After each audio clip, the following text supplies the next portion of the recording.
Bueno, buenas tardes a todos. Gracias por acompañarnos hoy en este acto online del Centro Diego de Covarrubias. Gracias al profesor Bastos y a Benjamín Santamaría por honrarnos con su presencia, porque hoy lo que queremos es dialogar, y estamos para dialogar realmente del núcleo central que defiende el Centro Diego de Covarrubias, que no es otra cosa que la compatibilidad del liberalismo y el cristianismo. Nosotros, con más énfasis y hacemos mucho hincapié en la economía del libre mercado y su compatibilidad con el cristianismo y con el humanismo cristiano, ¿no?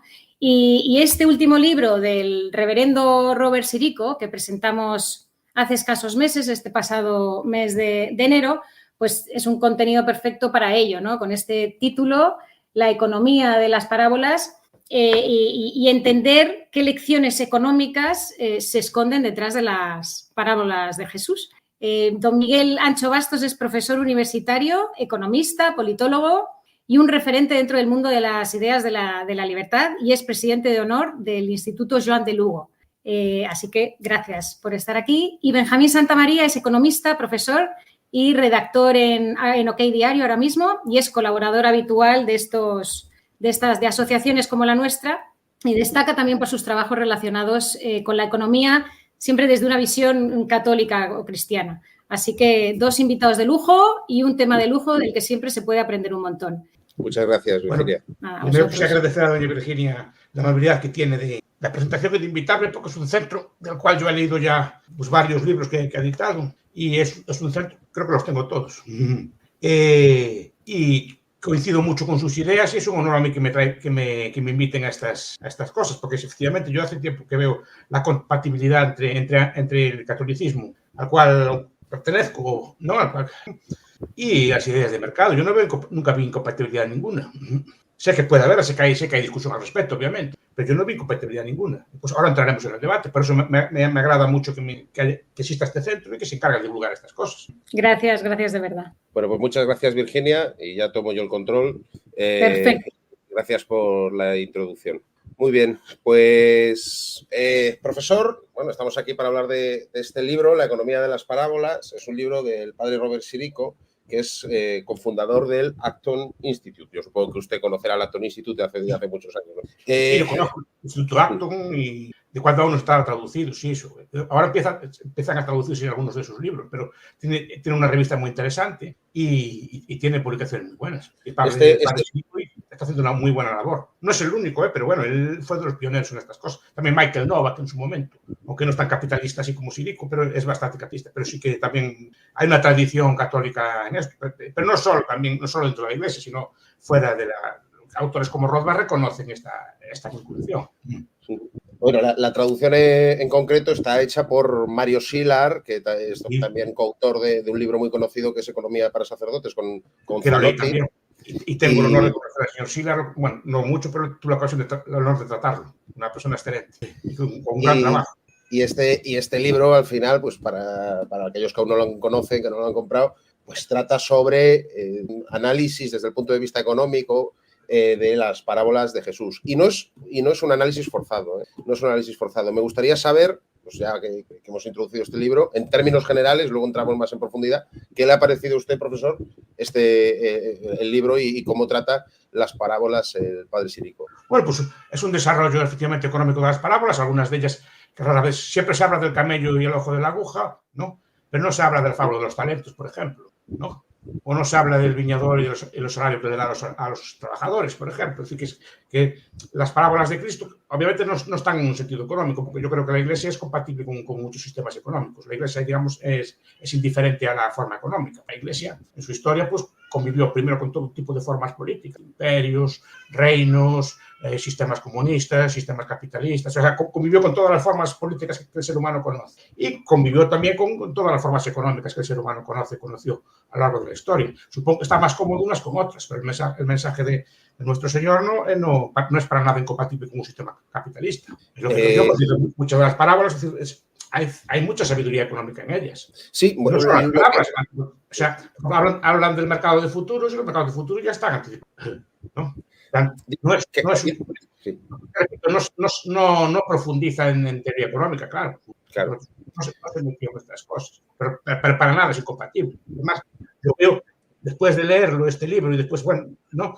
Que hay, que la ley natural moral, lo que explica Cristo, es muy compatible con estas ideas. O sea, para nada veo yo una contradicción.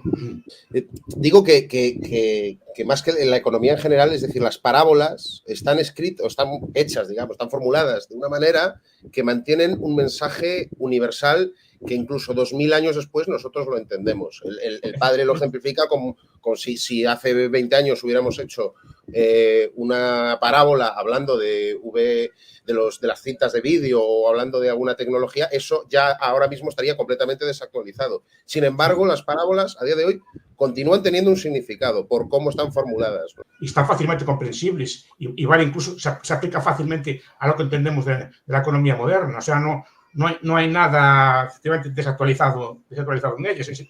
De relaciones de mercado sigue dándose a día de hoy este tipo de interacciones. Claro, entonces, al final, digamos que las parábolas, en términos generales, no solo se pueden aplicar a la economía, se pueden aplicar a muchos más ámbitos, pero aplicados a la economía, tal y como hace el padre Sirico, se sacan una serie de verdades universales que son aplicables tanto para aquella época como para la nuestra, para las venideras.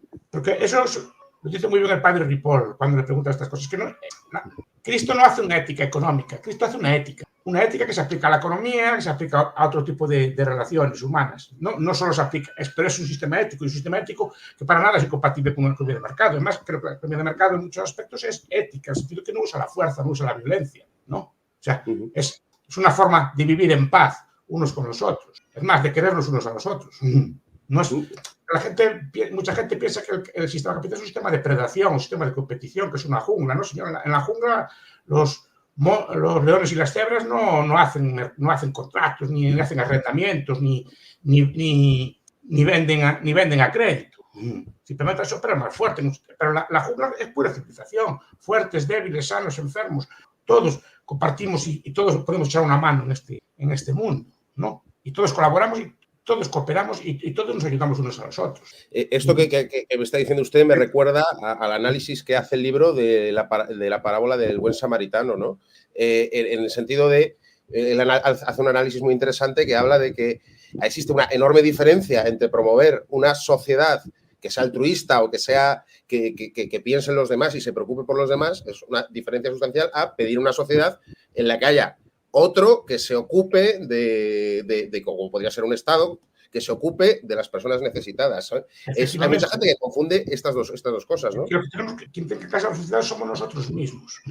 No tiene que esperar que otro haga, porque además si esperamos que lo haga el otro, como que delegamos en él y nosotros no nos entendemos, ¿no? Aparte, y si el otro falla, ¿qué hacemos? O si el otro no quiere hacerlo, ¿no?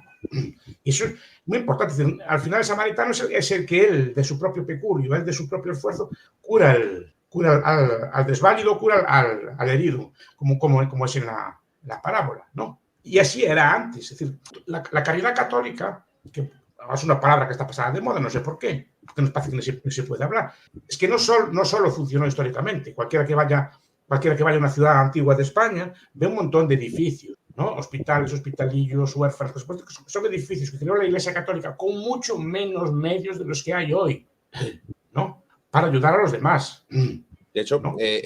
Creo que es el Concilio de Nicea, ¿no? El que determina que tiene que haber un hospital en todos los sitios donde hay una catedral. Y esto es una cosa que venía promovida y ideada por la propia Iglesia y por los propios concilios de la Iglesia, ¿no? Y muchas veces, pues la financiación no existía el sistema impositivo que tenemos hoy en día, ¿no?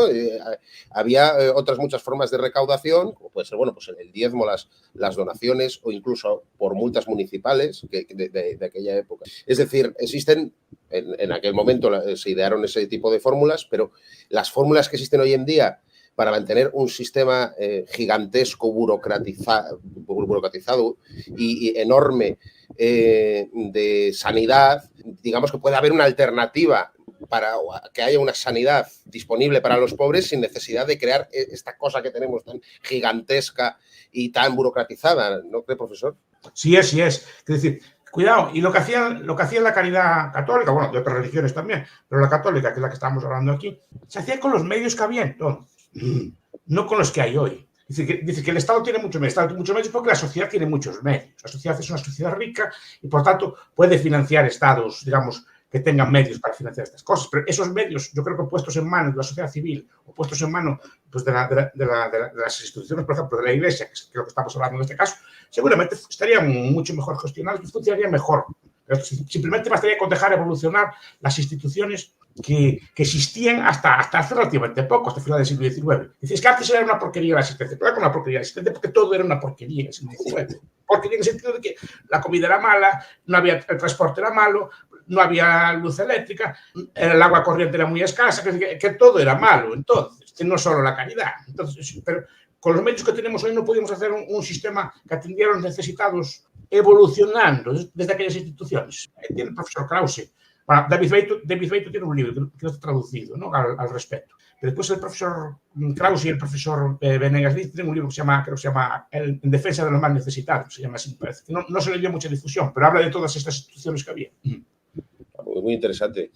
Claro, eso que dice usted de que antes vivía muy mal, nosotros vivimos ahora mismo muy mal con respecto a cómo viviremos el día de mañana, ¿no? Si la economía sigue avanzando, si la población sigue prosperando, esas cosas, esos argumentos que se dicen contra los sistemas más antiguos, las personas que vivan el día de mañana en el futuro pueden decirlo en contra de nosotros, ¿no? Dicen, esa gente vivía fatal, ¿no? Tenía un ordenador y tenía que hablar en estas circunstancias tan penosas en las que estamos hablando ahora, ¿no?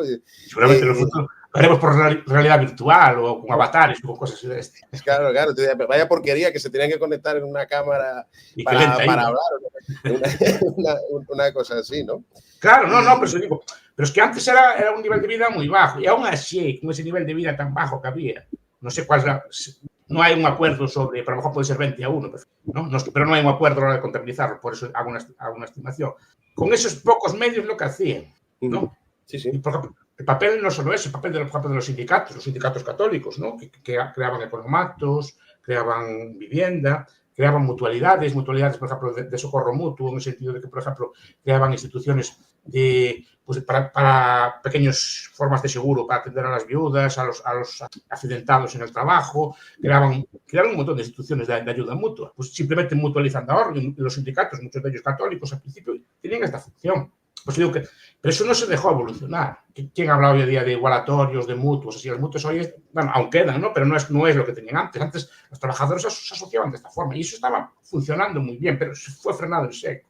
Cuando funcionaba bien. Entonces, simplemente haber dejado evolucionar todo esto. Y aún a día de hoy, con el Estado, digamos, cobrando impuestos y con todos los, digamos, medios que hay, aún siguen las iglesias, la Iglesia Católica prestando una ayuda esencial a través de mil formas. La caridad, pero también, por ejemplo, con empresas sociales, cooperativas, con muchas formas que sirven para ayudar a los necesitados. Yo siempre digo que soy de estas cosas del capitalismo, no por los ricos, que defienden a los ricos, aunque no estoy en contra de ellos, pero no es que los defienda yo.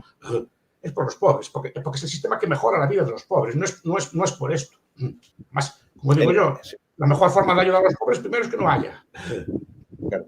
También es una forma de ayudarlos. Yo no digo que el mercado de Cristo no es incompatible. El mensaje de Cristo no es incompatible, porque ahora hay doctrinas en la iglesia de pobrismo, ¿no? Parece como el pobre está. No, yo no quiero que haya pobre. Entre otras cosas, porque cuantos menos haya, los que queden pueden ser más fácilmente ayudados. Porque son más a contribuir y menos a recibir. Por tanto, los pocos pobres que queden, pues podemos tener más medios para atenderlos como Dios manda. Si todos somos pobres, al pobre poca ayuda le podemos dar, aunque queramos. Claro. Mire, profesor, ¿y de este libro hay alguna parábola o alguna reflexión que le haya llamado más la atención? Siempre me llamó la atención la de los talentos. La de los talentos, a mí también. Quería hablarle yo de los talentos. Sí. O del tesoro escondido, estas cosas así, ¿no? Que no es malo. Es decir, si tú ves una oportunidad empresarial, como lo explica él, ¿no? Si tú ves un tesoro escondido, no es malo que lo compres y lo aproveches después. Sí. La propia palabra dice así. Tú ves un recurso, ves una oportunidad de negocio, tú puedes aprovecharla bien porque no es el problema. Vendes todo lo que tienes, compras aquel recurso y lo explotas después. ¿Dónde está el problema? Seguramente el dueño del recurso no sabía, ¿de acuerdo? No sabe que tiene el recurso, pero tampoco sabe cómo utilizar el recurso, no se preocupó de él. El otro le hace beneficio porque le paga por algo que no estaba usando y él, que sabe usar ese recurso, lo aprovecha, ¿no? Sí, además, que las personas en este caso no tienen que estar pasivas, tienen que hacer cosas, tienen que mejorar y tienen que ayudar para los demás. digo que en el primer caso, en el caso del tesoro, digo que puede ser un poco, no sé, un poco interesante hablar del hecho de que compra un terreno sabiendo que hay un tesoro y no diciendo al dueño, oye, que hay un tesoro aquí, ¿no? Que él ve un potencial que a la hora de comprar tampoco tiene por qué explicárselo al otro, ¿no? Si el otro no sabe apreciarlo o no lo ha descubierto él, ¿no? Lo cual tiene una derivada muy grande, el caveat emptor. Es decir, que tienes que preocuparte de ti mismo. Tus bienes tienes que cuidarlos. Tus bienes tienes que ver qué usos pueden tener. Si no te preocupas, el otro no tiene por qué preocuparse por ti. Y está dando una buena lección también. Pero los tesoros no solo son, para mí no solo son en las fincas, los tesoros son también los que tienes tú. Tienes que cuidarte a ti mismo, tu cuerpo y tu alma, y tienes que cuidarte. Y preocuparte de estar siempre en el mejor de los sitios posibles y enterarte y ver cómo puedes mejorarte, cómo puedes estar prosperando. Si no, otro va a sacar provecho de eso. Entonces no veo yo el problema. Y está dando una buena lección, por eso digo que la parábola es mucho más profunda de lo que parece y tiene muchas más derivadas de lo que parece. Y además que está escrita para todos los públicos, ¿no? O sea, que es muy fácil de entender eso, ¿no? Como hablábamos antes, es el lenguaje universal que utiliza la parábola, entonces es una lección fácil de entender, ¿no? Aunque luego las implicaciones sean muy complejas, es una lección fácil de entender. Y de ahí sacaba usted... Tienes que cuidarte también. Es decir, yo tengo, de hecho, además es un kirchneriano, diría que es una perspicacia, o Huerta de Soto diría que es perspicacia, ¿no? Empresarial. Yo me preocupo de ver qué provecho puedo sacarle al contrario, y de ese provecho pues también lo exploto y después lo exploto en beneficio de los demás. Pero también el que le compra la tierra se ha beneficiado, porque está comprando seguramente por más de lo que pensaba que valía. Claro. Porque supongo que la oferta que se hará por la finca por tesoro será buena, para que el otro no dude. Y luego me hablaba usted de otra parábola que también me parece que es... A mí me parece que es la más interesante de todo el libro, que es la de los talentos también, ¿no? Es decir, para que aquel que no la conozca, porque hoy en día no hay costumbre de leer la Biblia tampoco, profesor, la parábola de los talentos lo que cuenta es que un señor se va y deja a sus siervos una cantidad de dinero, a uno le deja 5 talentos, que es una moneda, a otro le deja 2 y el otro le deja 1. Cuando vuelve el señor, el que le dejó 5 talentos le da 10, le devuelve 10, el que le dejó 2 talentos le devuelve 4, porque los invirtieron y le devolvieron con un interés, vamos, una cantidad, y el que recibió 1 se queda con ese 1 porque en vez de invertirlo, lo entierra y cuando vuelve el señor lo desentierra y se lo devuelve. Y el señor a quien reprende es al que le ha devuelto 1, ¿no? El que no ha invertido ese dinero y de hecho le dice, podrías haberlo invertido y haber sacado un interés por él. Es decir, dice la palabra interés, la parábola. Sí. Dice, podrías haber sacado un interés por él, ¿no? En cambio, luego tenemos una polémica inmensa alrededor del interés dentro de muchas personas que son economistas católicos, que se dicen, hay mucha gente que dice todo esto, diciendo que el interés ya de por sí es usurero, la existencia propia del interés es usurero, que no puede ser porque el dinero es un bien que solo vale por sí mismo y tal. Entonces, profesor... El dinero supuestamente compraría tiempo y el tiempo solo lo da Dios, algo así. Creo que algo así, sí. Las explicaciones que es un bien fungible, que solo sirve para gastar, no sirve para otra cosa, ¿no? Entonces... Y es que esa palabra es tan clara, por eso digo que yo nunca vi contradicción ninguna. Sí. Cuando hablan del interés, porque yo esas palabras las escuchaba en misa y de parte que las leí en los evangelios. Entonces yo no veía ninguna contradicción en el interés, ya el propio Jesús, en la propia palabra le dice que hay que invertir con interés. Así que no... Hasta admite una lectura así como, yo creo que es una lectura también que hacemos nosotros, ¿no? Pues una lectura simple en el sentido de que tienes que ponerte a invertir y como a invertir como sentido de popular. Bueno, esas son las parábolas más procapitalistas, no de mercado, capitalista. Estoy diciendo capitalismo, en el sentido de que el dinero está para invertir y para generar algún tipo de beneficio o de interés, claro. Que no debes tenerlo quieto, tienes que ponerlo a producir, porque cuando produces también produces para los demás. Repito, que los evangelios no son un tratado de economía austriaca, es decir, no confundamos, no, es otra cosa. Pero bueno, yo no veo la incompatibilidad, no veo incompatibilidad ninguna con eso, con lo que decimos nosotros, o con las teorías del interés, o con esta cosa que nos gusta estudiar a nosotros. Digo, en mi ignorancia, supongo que se le puedan dar interpretaciones. Igual cuando hablan del rico y el ojo de la aguja, primero el rico en tiempos de Cristo no es el rico de hoy. En el sentido que la mayor parte de los ricos eran ricos por explotación, pero directa, eran ricos asociados, digamos, al Estado. Por ejemplo, los publicanos, recaudadores de impuestos, ¿no? O personas, digamos, que sacaban rentas como reyes, por supuesto, de extorsionar al resto. En ese aspecto, el rico está mal visto, no es el típico rico de mercado que tenemos hoy. Esta cosa porque los ricos de mercado en aquellos momentos no eran especialmente ricos. Los que se dedicaban al mercado público. ¿Qué? Digo que Herodes es conocido, entre otras cosas, por dedicarse a... Esto lo dice, no sé si Flavio Josefo o Joaquín Jeremías, creo que lo dice Joaquín Jeremías, que lo que hacía era matar a nobles y para quedarse con sus tierras, es decir, era... Eso lo aprendió, eso lo hacía Nerón también. Era una cosa frecuente entre los romanos. No, supongo que lo aprendería allí cuando estuvo en Roma. Claro. Cuando un emperador romano que diría no mataba al rico y le quitaban las tierras, o le quitaba el dinero. No andaba no andaba con justificaciones de progresividad fiscal y cosas así por el estilo. Era poder puro y duro, te quitaban y punto, porque era más bruto que tú. No era así. Buena parte de los ricos de la época, por eso el publicano, Mateo, creo que era Mateo el publicano, estaba muy mal visto, y pues él decía que era una persona juntarse con él, porque era un recaudador de impuestos. Solo que la recaudación de impuestos era privada, no era pública. Y él tenía una empresa de recaudar impuestos. Bueno, con tropas y cosas por el estilo, pero él compraba el derecho a recaudar impuestos. Claro, era quitar dinero por la fuerza a la gente. Muchos de ellos eran gente pobre o gente muy humilde y muchas veces con exacciones, digamos, intolerables a día de hoy, ¿no? Pues por eso el rico en aquel momento era un rico de otro tipo, no es el rico que conocemos hoy. Sí, claro. Además, los impuestos en este caso, históricamente, no es una cosa de ahora, siempre ha estado muy asociado a una invasión, a un pueblo que llega a otro sitio, ¿no? Y era así. Siempre teoría predatoria del Estado, ¿no? Es decir, los romanos ya lo hacían, igual que, por ejemplo, en el templo muchas veces también tenía algo de esto también, tenía algo de Estado también, no era un templo. No. Digamos que era forzoso comprar aquellas palomas y aquellas cosas, pero a precios inflados, era como un monopolio, era una especie de monopolio del Estado, no era un sistema como el de hoy.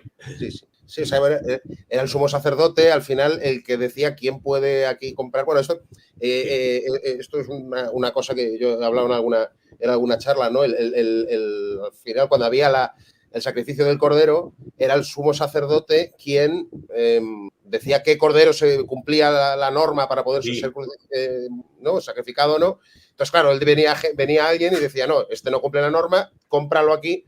Efectivamente. Tenía como un monopolio, efectivamente. Claro. Lo cómpralo aquí, que normalmente eran familiares o amigos del sumo sacerdote que había puesto ahí. Era un negocio regular, es decir, que no era un negocio de mercado libre, es una especie de monopolio. Un monopolio impuesto por la ley, no era un monopolio de mercado. Claro. Entonces, estas parábolas son muy interesantes y la administración y como el salario que hay que ponerle a los trabajadores. Yo le pago lo que entiendo yo pertinente. Es decir, no, ahora que no están con estas normas de salario, o sea, que también estas cosas de la doctrina social de la Iglesia, que es una cosa reciente, de León XIII. Claro, es decir, de este tipo de cosas, es decir, no, yo, dueño de mi finca, le pago a mis trabajadores lo que entiendo, lo que yo pacté con ellos. Pocos quejas. Yo contigo pacté uno y con el que llegó a última hora pacté también uno. ¿A ti qué más te da? Es un pacto que tengo yo con ellos. ¿A ti te pagué lo tuyo, sí o no? Claro. Cuidado, que esto es muy subjetivo también, ¿eh? Esto es un elemento muy también próximo, de razonamiento próximo a la escuela austriaca, en el sentido del subjetivismo del valor. Es decir, que yo entiendo lo que vale cada trabajador, le pago al trabajador lo que yo entiendo pertinente. Es mi problema si es muy caro o muy barato. Si yo cumplo con mis pactos, ¿qué más le da a los demás lo que yo le pagara a otros? ¿No? De hecho, yo no me acuerdo de las palabras textuales, pero era muy interesante porque decía algo así como, ¿qué te importa a ti lo que haga yo con lo mío? ¿No? Una cosa así. Claro. Decía. Efectivamente. Y eso lo dice la propia parábola. Y claro, esto es una cosa que yo de verdad lo digo, lo veo tan medianamente claro, es que luego esos análisis posteriores que se han hecho tan enrevesados, no hace falta irnos a la teología de la liberación, es decir, cosas que son mucho más moderadas, por decirlo de alguna manera, de teología de la liberación, que condenan, que dicen que el interés es un pecado, una cosa usurera, que dicen que eso del valor objetivo, que es una cosa, vamos, nominalista, moderna, una cosa así. A veces algunos teólogos admiten la doctrina del valor trabajo, como que el trabajo tiene un valor objetivo, y usan conceptos incluso como explotación, cosas conceptos de ese estilo, ¿no? Que derivan del valor trabajo, pero que esta palabra nos dice todo lo contrario. Claro. Que el valor de trabajo es subjetivo, lo pacta el patrón y el obrero. O sea, yo lo veo, claro, pues digo que muchas veces, por eso digo que yo estas incompatibilidades que se ven a veces, que a veces se discuten y este tipo de cosas, yo no las vi nunca. Será a lo mejor porque leo el Evangelio desde otro punto de vista o desde un punto de vista tal, pero yo nunca vi que fuera incompatible con lo que yo pienso. Es más, al contrario, refuerza lo que yo pienso por el tipo de valores morales que defiende, sin los cuales no habría habido capitalismo ni mercado libre tampoco. Es una cosa muy importante, porque la gente piensa que el capitalismo es solo que haya, el capitalismo sin valores no hay capitalismo. El capitalismo requiere de un control del propio, digamos, de la propia persona, en el sentido que sea capaz de sacrificarse, renunciar a placeres presentes por placeres futuros. Es una persona que no tenga valores religiosos. En el principio, a día de hoy puede haberla, obviamente, ¿no? Pero normalmente porque los aparecen asociados a la religión. Yo creo que más a la católica que a la protestante, ¿no? Pero eso sería otro debate, ¿no? Yo creo que más a la católica que a la protestante. Sí. Es una cosa yo creo que hay una falsa idea que viene sobre todo de Weber, de que además Weber ha sido discutido muchísimo, de que los protestantes son realmente los que han promovido la riqueza, el capitalismo y el esfuerzo. Y que los católicos estaban estudiando teología y no se preocupaban de trabajar, ¿no? Ahí, ¿no? Y eso es una cosa que ha sido muy discutida. Y sobre eso que dice usted, profesor, de esa idea de esfuerzo o esa idea de ser perspicaz, esa idea de ver la oportunidad, habla la parábola, ¿no? Del rey que va a la guerra, ¿no? Que es eso que se condena a aquel que va a hacer una inversión de forma alocada, sin pensar realmente ni planificar correctamente cuál es la inversión que va a hacer y de qué manera va a invertir su dinero. Es puro cálculo. Claro. Un teórico de cálculo económico tipo Mises le encantaría ese tipo de parábolas. Aparte, no sé si Mises conocía este tipo de ideas, porque Mises tiene, supongo, una formación judía, no sé si leería este tipo. O sea, no lo sé. Igual la conocía, pero no lo sé. Pero este tipo de cosas es un tipo de cálculo. Juan de Mariana, en el discurso de las cosas de la compañía, también anticipa el tema del cálculo. Y rara vez se apunta a eso, ¿no? Es un texto que no es de los más conocidos de él, pero habla también del cálculo. Y esto me dice, mira, al hacer una empresa tienes que calcular lo que puedes hacer y lo que no puedes hacer. Tienes que prever, no puedes ir para adelante. Entonces, estás diciendo que tienes que tener algún tipo de racionalidad. Es que el capitalismo es una tecnología mental.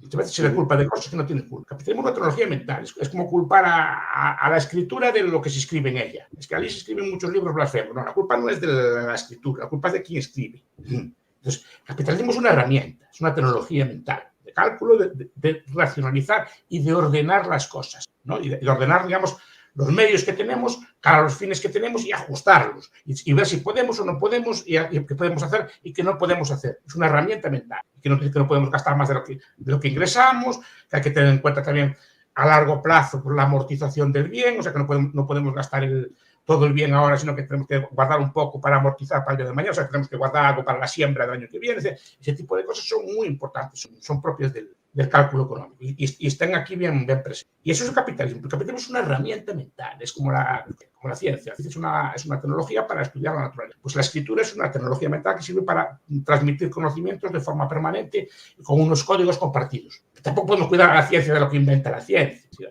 ¿no? Si la ciencia inventa una bomba atómica, eso no es culpa de la ciencia, es culpa de los científicos que gastan su cerebro en hacer ese tipo de cosas. Pero entonces habrá que ver porque los científicos son malos. Y ese es el fallo, que muchas veces echamos la culpa a la tecnología y olvidamos nuestra propia labor. Lo que tiene que hacer el cristiano es intentar que la gente sea mejor, que la gente sea buena, que siga valores éticos. Entonces, si sigue valores éticos, el capitalismo no va a traer nada.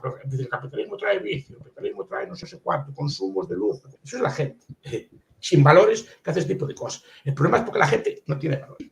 Y eso es lo que hay que luchar. Porque si la gente tuviera valores y siguiera principios cristianos, el capitalismo nos daría viajes baratos a Lourdes, nos daría todo tipo de estampas religiosas de alta calidad, nos daría todo tipo de iglesias bien construidas y como, nos daría un montón de cosas. Pero eso es porque si la gente pidiera eso, nos dan eso. Como en la Edad Media la gente quería esas cosas, mira con los pocos medios que tienen lo que hicieron. ¿Qué pasa? Que se echa la culpa a la herramienta es indiferente. La herramienta, si le pedimos empresas sociales, productos que ayuden a traer agua a los pobres, pues nos lo daría inmediatamente.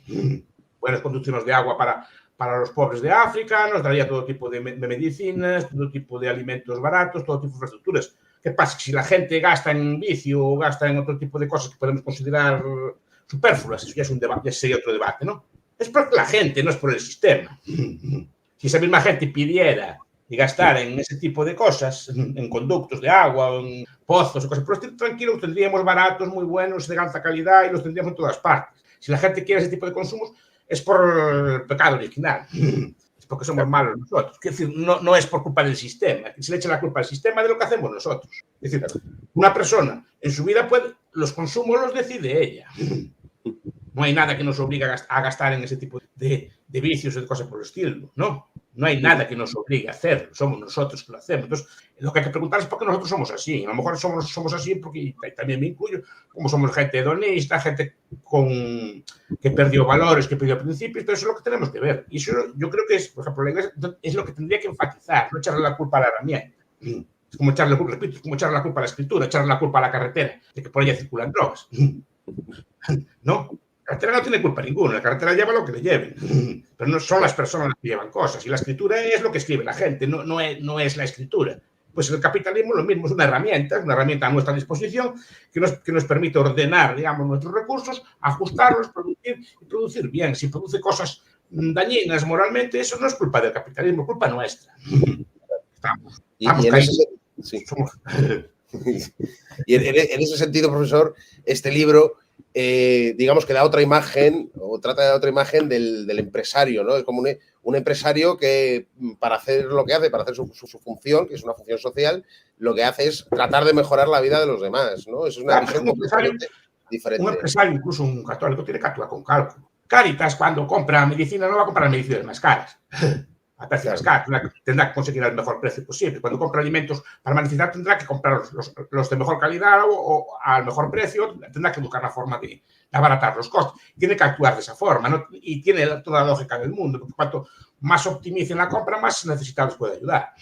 O sea, un empresario católico tiene que actuar tan racionalmente como el otro. Lo que pasa es que parece que es como que es la empresa la que tiene que encargarse de eso. No, en este caso, el empresario, una vez ganado el dinero, sí que tiene el deber moral, si quiere, deber moral, no es una obligación, cuidado.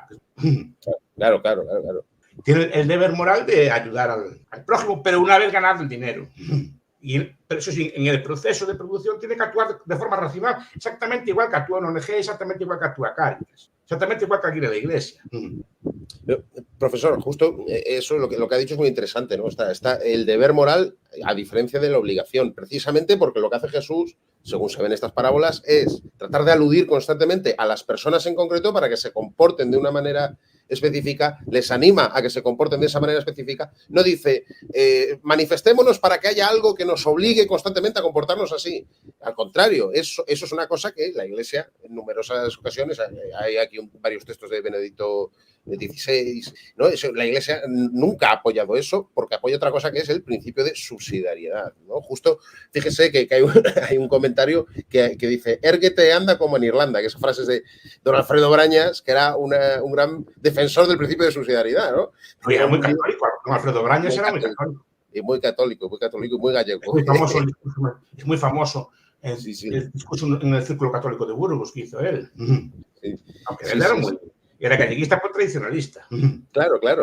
Y él defendía mucho esto, ¿no? Él hablaba de la economía regional y de cómo esa unificación. Hablo de esto porque. No era un tradicionalista.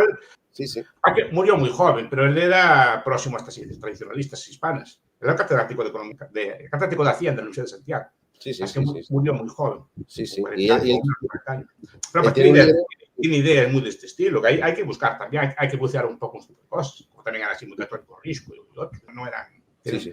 Yo soy muy fan de Risco. Tengo un montón de libros de Risco. Lo que pasa es que Risco no era más etnógrafo, pero Brañas era economista, entonces se hablaba de estas cosas y él alertaba del problema del centralismo para la economía, ¿no? Sí. Parece que no, pero tiene que ver con lo que estamos hablando, precisamente porque las cosas, y esto lo dice también el libro del padre Sirico, las cosas se arreglan siempre mejor desde cerca, desde cuando... Sí, no, es como está organizada la Iglesia Católica. Digamos que lo que llega al Papa es relativamente poco. El Papa no quiere controlar toda la Iglesia como mano central. De hecho, las iglesias, la forma de organizarse internamente varían en cada diócesis, incluso cada parroquia. Cada parroquia pues organiza sus propias cuentas, sus propias cosas. Nunca fue un sistema muy centralizado. Por eso dura tanto tiempo. Y dura tanto tiempo. No, y además yo creo que hay mucha gente que tiene la imagen, y eso es una imagen muy moderna, profesor, es una imagen muy moderna de que la Iglesia es un señor, que es un papa, y que es una autoridad totalitaria completamente, y que todo lo que diga ese señor es lo que tienen que hacer todos, ¿no? Y la gente se olvida de que bueno, el papa tiene la autoridad que tiene, pero luego también dentro de la propia estructura de la Iglesia pues tenemos incluso dentro de la propia Iglesia católica, iglesias orientales que van un poco también con sus principios y con sus propias festividades, por ejemplo, ¿no? Por ejemplo, yo soy muy amigo de unas personas que son rumanas y ellos son católicos, pero por el rito bizantino. No son católicos, no obedecen al papa. Y ellos, por ejemplo, celebran la Pascua 2 semanas después que nosotros. Es decir, que no existe una cosa tan... Nunca fue una estructura de poder, tal cual. Fue una de autoridad, pero no de poder. Es decir, una persona, si se descarría o no quiere ir a la iglesia, nadie lo obliga a entrar. Entonces, no puede entrar o marchar, ¿no? Es decir, allá con su conciencia, es decir, que puede marchar. Es decir, no hay poder ahí. Incluso sacerdotes, muchos marchan o incluso obispos marchan. Es decir, no es poder. El Papa no les puede hacer nada. Simplemente se marchan y ya está. No es una estructura de poder. Ahora, si te quedas dentro, tienes que seguir las reglas. Sí, tampoco son unas reglas, o sea, digo que al final la Iglesia destaca precisamente por el perdón, por bueno, has hecho esto, bueno, no pasa nada. Es decir, tampoco es que hay unas reglas. Ahí está el hijo pródigo. Efectivamente, la última palabra. Efectivamente, ahí está el hijo pródigo. No, pero es que ahí está diciendo, el hijo pródigo yo no le veo tanto la metáfora económica. Claro. Sí, no es mi palabra favorita, pero... Es un poco la más famosa, ¿no? La más conocida. La más famosa. Pero quiero decir que al final que todos caben dentro. Que al final siempre vas a ser bien recibido si vuelves. Claro. ¿No? Y además esa de cuando la oveja que pierdes la valoras más que las ovejas que tienes. Cuando el pastor pierde una oveja y la recupera, pues así, pues el hijo pródigo también es algo así. Ahora que está de moda esta economía conductual, ¿qué? No, pero tiene mucha relación, sencillamente, porque un Kahneman o todos estos así dirían que, bueno, una oveja vale igual que las otras porque vas a valorar más a las otras. Es un sesgo de esos nombres que tienen técnicos que le da Kahneman, Dersky, ¿no? O el hijo pródigo también sería un sesgo de ese estilo, ¿no? Pero estoy diciendo, mira, tú aquí eres bien recibido, siempre vas a ser bien recibido, esta es tu casa. Yo creo que al final esa metáfora es más potente de lo que parece. Claro. Porque si no, el hijo pródigo nunca volvería. O la persona que se descarría, como la oveja, no, nunca volvería. Porque dice, aquí no voy a ser bien recibido. Yo me marché, pequé o lo que fuera, ya no me van a querer más otra vez. No, aquí siempre es bien recibido. Y eso creo que es una metáfora mucho más potente de lo que parece también. Porque si te imagínate, no, te marchaste, ahora no vuelves. ¿No? Claro, está condenando al descarriado que está descarriado toda la vida, a no poder redimirse, a no poder mejorar. Como Puigdemont, digo. Sí, claro. como venga, ¿Qué? Claro, pero eso es la justicia estatal, pero en la iglesia siempre sería bien recibido. Sí. Tiene que pagar su penitencia cuando se confesara, pero siempre es bien recibido. Y a mí esa metáfora me parece muy importante. Sé que puede ser un sesgo y estas cosas así, ¿no? Porque los de la economía conductual dicen que si pierdes, parece que valoras más la pérdida que la ganancia, ¿no? Y algo de eso hay, pero ahí está confirmado. Y no es, por eso digo, a mí esa economía conductual nunca me gustó mucho, ¿no? Porque sí que es cierto, claro, al final el que vuelve aquí después de apartarse, pues sí que lo valora más que se quedó siempre. Sí, puede ser injusto, pero es así. Y tiene cierta lógica también. Claro. Al final favorece la cohesión de la organización. Claro. Y no te cierra puertas, no es mala postura. Bueno, claro. Bueno, profesor, entonces, en términos generales, ¿usted recomendaría este libro a sus alumnos, por ejemplo, a sus amigos? Yo en mis clases no toco estos temas. Es decir, no, pero bueno, fuera de clase. Bien más aburridas, ¿no? Pero sí, claro. Fuera de clase. Lo recomiendo. Y en general los de Siric, también los de Tom Woods, ¿no? Sí. Básicamente porque discuto de qué hizo la iglesia, parece que no hizo nada en 2000 años, ¿no? Hizo un montón de cosas y nos hizo un montón de sabiduría, ¿no? Pero parece que todos yo digo que a veces la imagen que viene de muchos jóvenes de ahora y cada vez más es como que esto es una cosa así mala que está ahí y que nos oprime y no, pero sin conocer nada de lo que dice. Porque efectivamente, a día de hoy, pues, relativamente poca gente toma religión en los colegios o en los institutos y aunque la coja la teología o el nivel que aprenden no es como el de mis tiempos, ¿no? Entonces, pues hay muy poca cultura bíblica, hay muy poca cultura al respecto, por lo tanto, creo que es una buena forma de aproximarse, por ejemplo, a la Biblia, o que la gente se aproxime a los testamentos, ¿no? O a los principios de la religión católica, que es una forma como otra cualquiera de acercarse a la iglesia. Hay la forma típica para ella, ¿no? Hay muchas formas de allegarse a ella. Antes de terminar, profesor, tenemos una pregunta y a ver qué opina usted. Gerardo Ruiz del Moral dice, una pregunta desde el punto de vista libertario.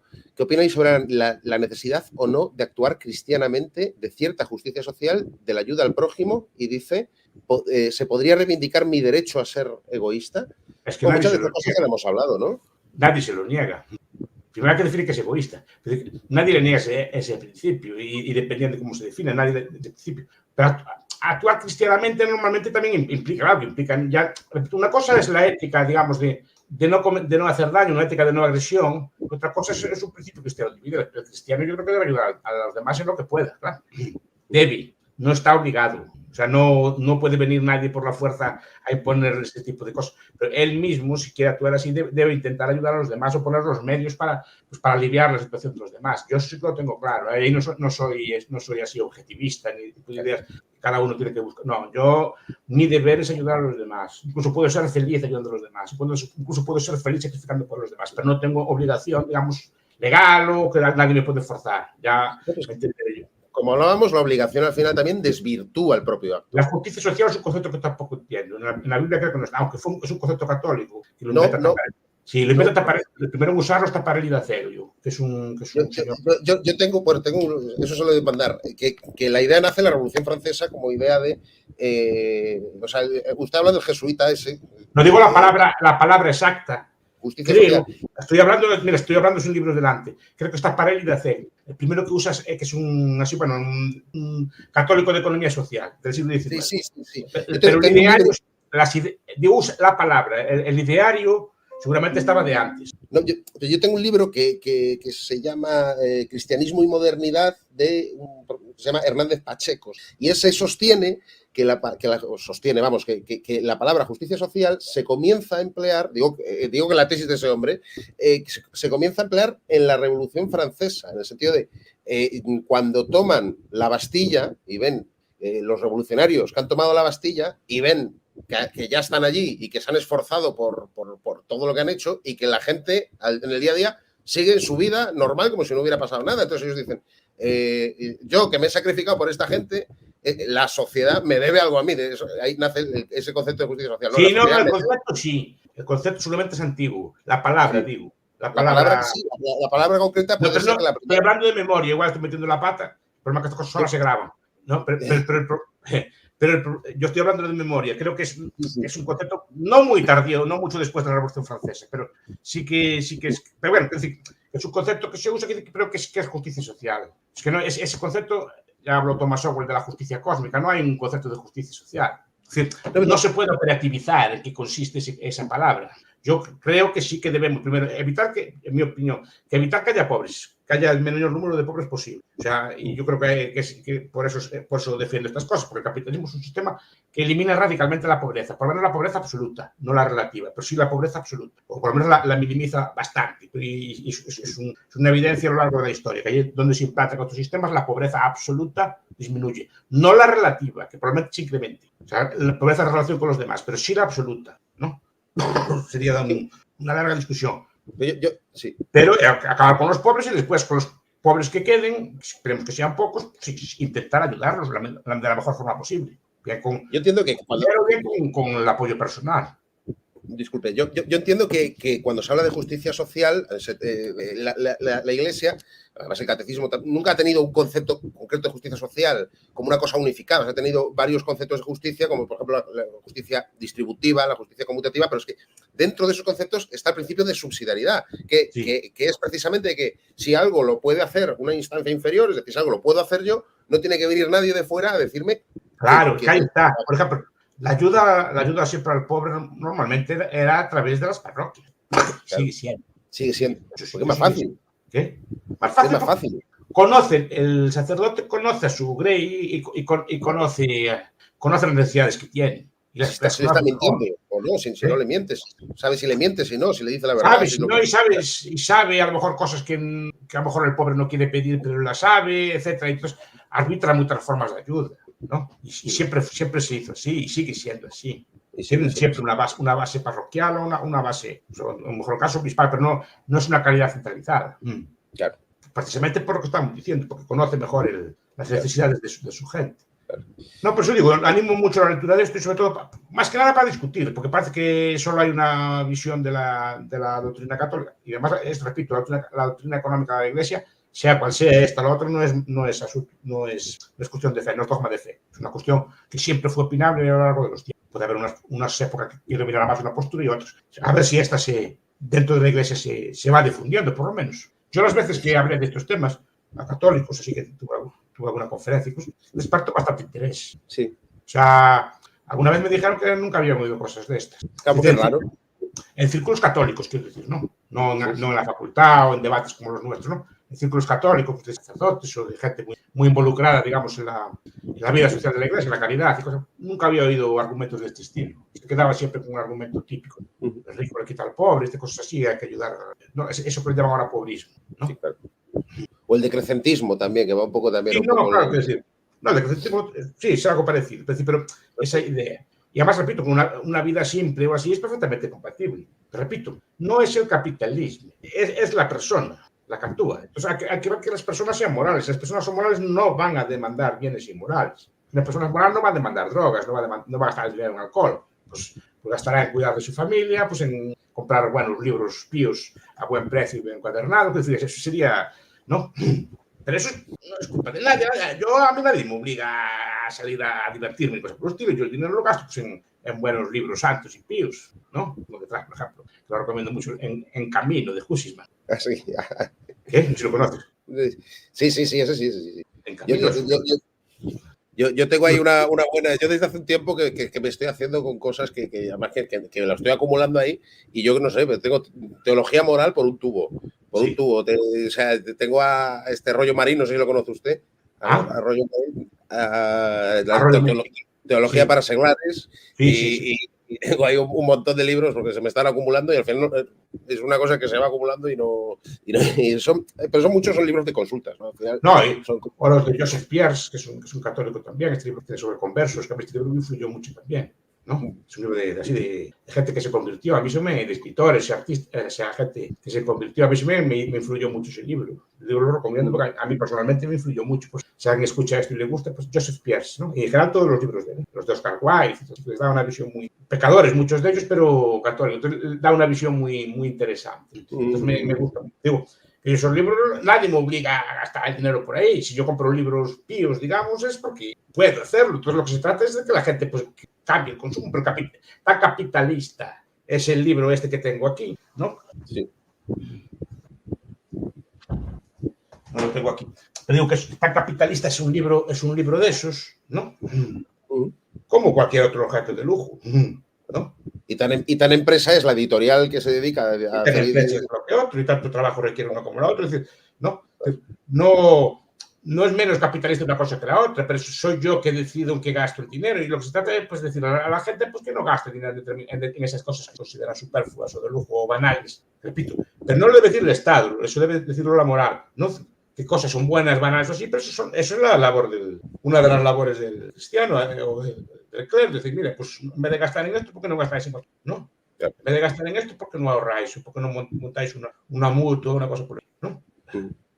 Bueno, profesor, no quiero... ¿Qué? Pero no es la culpa del sistema. El sistema no corrompe nada. Estamos corruptos, caídos y así somos nosotros. Somos pecadores. Sí.